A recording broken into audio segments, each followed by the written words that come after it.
When Mark Patsfall lost his printmaking job, he made sure nobody could fire him again by purchasing his own press and operating out of his garage.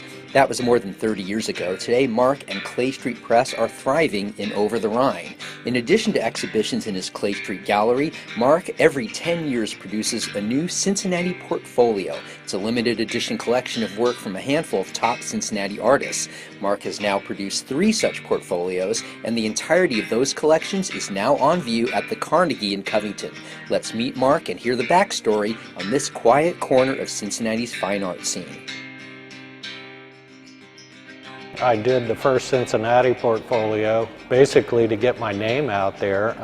Showed it at Tony Burkhead Gallery, and the famous art dealer Carl Solway saw the prints and said, "Oh, here's someone I can work with in town and not have to go to New York and do my edition." Kind of started from there. There's so many good artists here in Cincinnati and Northern Kentucky, this whole area. And there gets to be more and more of them. And a lot of them are painters, sculptors. They don't get a chance to make prints. There's not that many shops except Tiger Lily where they can go and work on their own.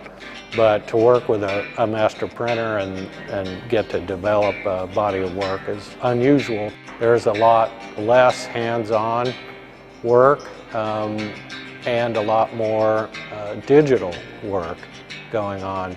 There's tools that the artists in the 80s had no access to, so there has been a progression, and the work has gotten more conceptual along the way.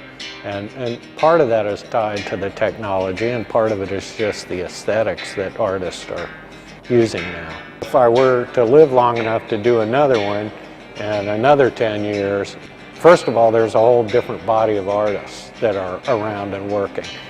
And a lot of times I purposely choose people I haven't worked with whose work interests me. And there are a lot more artists that I would like to put in, but I just can't afford it.